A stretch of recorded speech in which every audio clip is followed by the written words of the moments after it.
A dad was preparing to donate part of his liver to his baby when a donor became available.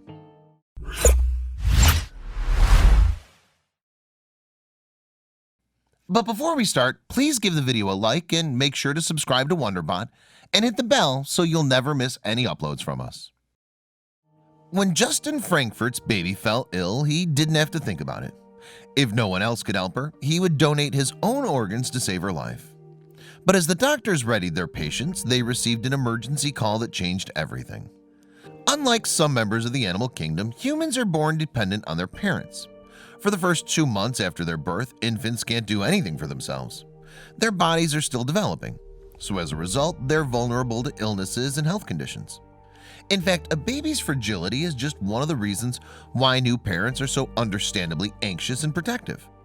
But knowing this doesn't make it any easier when the worst happens and your baby experiences problems. This was the harsh reality that the Frankfurt couple faced. Justin Frankfurt and Amanda Dowdy were lucky in love when they found each other at a young age. They were both raised in Carlinville, Illinois, got together in high school, and their partnership endured. In many ways, the couple experienced a relationship like something out of a movie. Dowdy married Justin in 2014 to become Amanda Frankfurt. They had a baby together the next year. They called their daughter Braylee, and it looked like the Frankfurts' happily ever after would continue its trajectory. Unfortunately, that wasn't to be. It overjoyed Amanda and Justin to start a family together. Their elation was diluted with fear, though, when Braylee showed signs of illness shortly after her birth. Initially, Braylee's skin changed hue, which is a textbook symptom of a condition called jaundice. A greenish or yellow tinge in the skin and eyes characterizes jaundice, and many things can cause the condition in adults. The problem shouldn't be ignored, but it's not always a sign of an underlying chronic health issue. It's even more common in babies. When the illness occurs in infants, experts refer to it as neonatal jaundice, and it's a common ailment. Approximately half of all newborns get jaundice in the first few weeks of their lives. The number's even higher in premature births, of which 80% experience it. Doctors can treat infant jaundice with phototherapy, which exposes the baby to particular light sources. Alternatively, they may just decide to increase the baby's feeding routine to combat the condition. In more extreme cases, the young patient may require a blood transfusion. Braylee's doctors at St. Louis Children's Hospital diagnosed her with neonatal jaundice. As such, they didn't believe she was in any danger. But as time went on, their little patient's health continued to worsen. It soon became apparent that there was another cause to baby Frankfurt's distress. Not only did Braylee's skin retain its unnatural coloring, it actually became worse. Then she started displaying symptoms that regular neonatal jaundice wouldn't explain. More specifically, the baby's abdomen began to swell to worrying proportions. So her doctors quickly searched for the cause.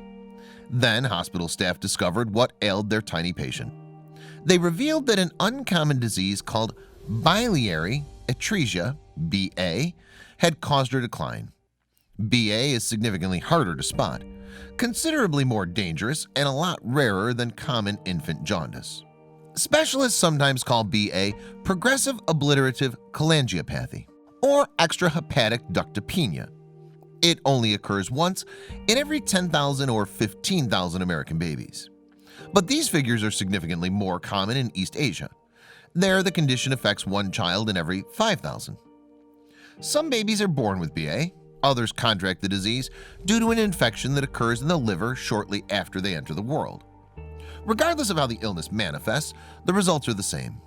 The suffering infant appears to have jaundice. That's because BA occurs when a baby experiences problems in their liver. The organ produces an acidic substance called bile, which is supposed to collect in the body's gallbladder. When we eat, bile dissolves our food as part of the natural digestive process. Unfortunately, if there's something wrong with the liver's bile ducts, it causes complications leading to BA. The ducts are either too narrow for the bile to effectively pass through, or something blocks them. In some cases, the bile ducts may be missing completely. With baby Braylee, her doctors discovered she had no gallbladder at all, which led to bile filling her body. With no outlet for the fluid, it had a detrimental effect on her health and endangered her life. As a result, the specialists leapt into action to find a stabilizing solution. Doctors needed a way to give the bile an outlet, and return the baby's digestive process to normal. The situation was so desperate for Braley that her doctors had to essentially rewire some of her internal organs. With that in mind, they performed an emergency operation. Surgeons attempted to use Braley's intestines as a temporary solution and attach them to her liver. They intended the process to vent her excess bile and save the little girl.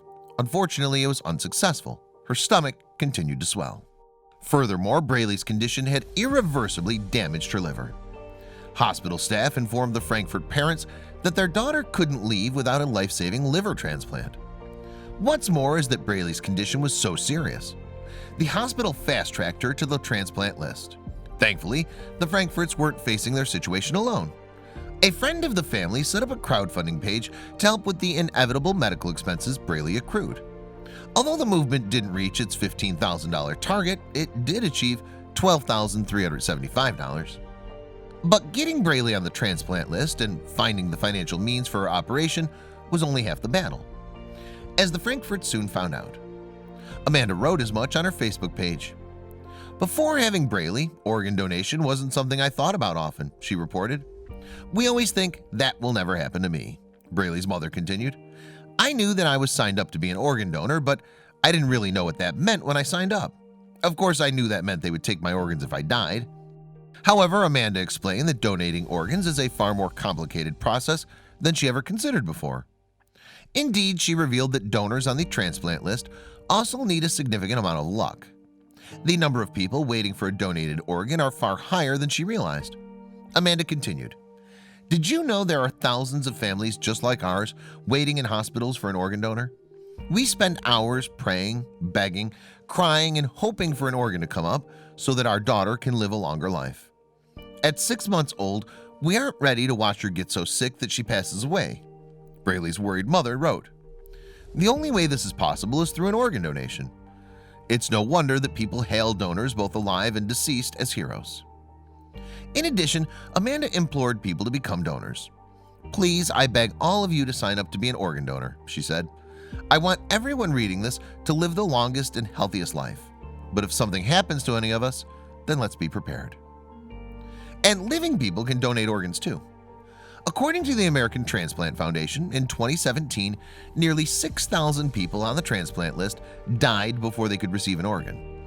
And not only could those deaths have been prevented, but the need could have been filled by a living donor. With this in mind, as Braley's situation became more desperate, her father Justin underwent organ compatibility tests. In the absence of another donor, he offered up a portion of his own liver for his daughter. Finally, the Frankfurt fortune returned. Justin was a match. Braley's time grew shorter and still no other donor was available. As a result, donors prepped Justin for surgery. However, just when he was about to undergo the procedure, the hospital received a call that ground proceedings to a halt. Amanda announced the news on a Facebook page dedicated to Braley's fight against BA. "We got a donor," she wrote excitedly. "Nothing like answered prayers at the last minute. Justin was ready to go into surgery and is getting discharged now so he can come be with us at Children's." Surgeons rushed Braley into liver transplant surgery, leaving her anxious parents with nothing to do but wait. Then, after 10 long hours that must have felt like a lifetime, they received some news. The doctors had finished Braley's operation, and it was a surprising success. "They just came to see us," Amanda wrote of the surgeons, "and told us she's doing so well they're already able to take her breathing tube out. She's fiercely sucking on her pacifier. Our little fighter baby. We're oh so excited to see her." In the days that followed, Braley's health improved dramatically. Her yellow color rapidly fell away to a more natural skin color, and she showed every sign of a textbook recovery. Barring some trivial issues, the little fighter's health was returning.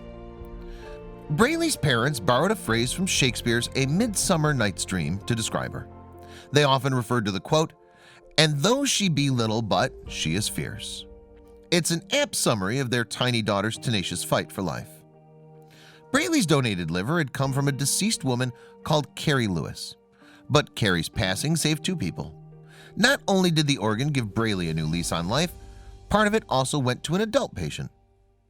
On August 28, 2016, the Frankfurts got the chance to thank their donor's family personally.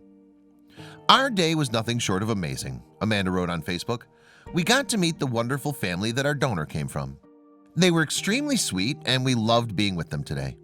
The Lewis family is extremely talented and plays music as a family. Amanda continued, they even played for us and were amazing. Braley loved dancing to their playing and singing. Everyone should look them up and check out the music of the Bob Lewis family.